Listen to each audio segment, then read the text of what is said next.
The secret to business success: act on your ideas. The real secret of a success is simple: do something about your ideas. Each of us has seen a new idea and said, "Why, I thought of that a year ago."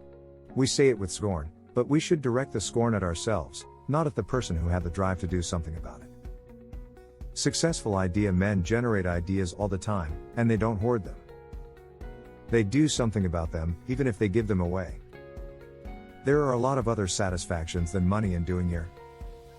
When I give an idea away and see it acted upon, I get a great thrill of satisfaction and accomplishment. The important thing is to keep having ideas and to keep putting them to work. Most of us are lazy, however. We mean to do better, to improve ourselves, to make this year better than last one. But we fall down, we forget, we drift.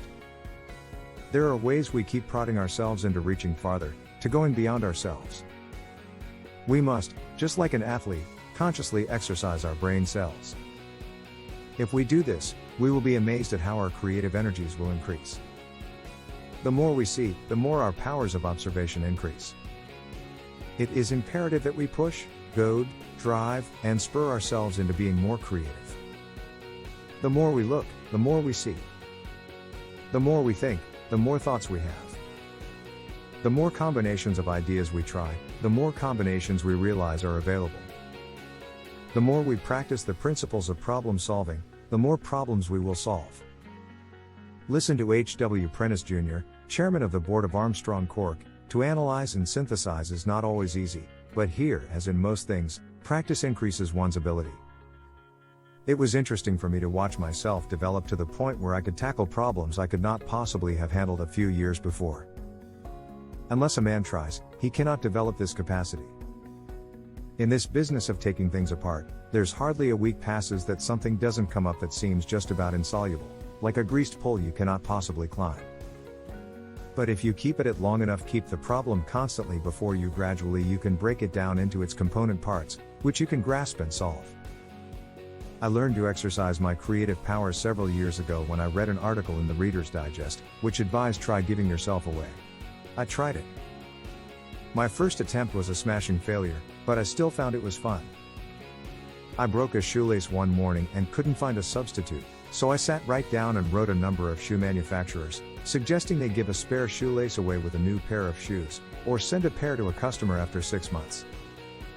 The idea didn't catch on, but I got a stack of amusing letters from shoe manufacturers for my troubles. Later I was writing to a friend overseas. I wanted to send the letter airmail. Postage was high and rated by half ounces, but I couldn't tell how much the onion skin paper weighed. I wrote several paper manufacturers and got some action. I didn't get a free box of stationery, but I do have the satisfaction of walking into a stationery store or a Woolworths and seeing the weight of the paper on sheet, 2, 3, and so forth printed on the bottom of the box of airmail stationery. I admit it gives me a real lift and feeling of accomplishment. This increases my motivation to do something about other ideas, bigger ideas.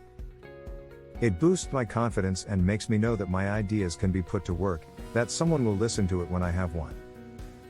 A bigger idea I'm much more proud of is the dial a prayer one.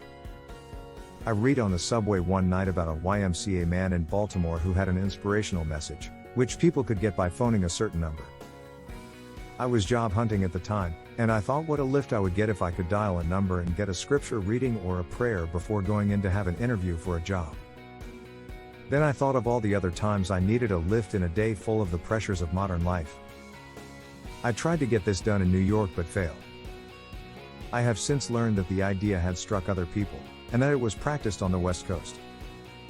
But I didn't know this, and a year or so afterward I tried again to get some action on this, and it caught on in New York City, Circle 6 to 4200.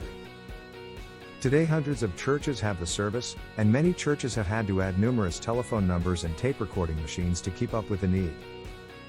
I know the dial a prayer idea helps people when they need help most, and I get a great deal of satisfaction out of the role I have played in it.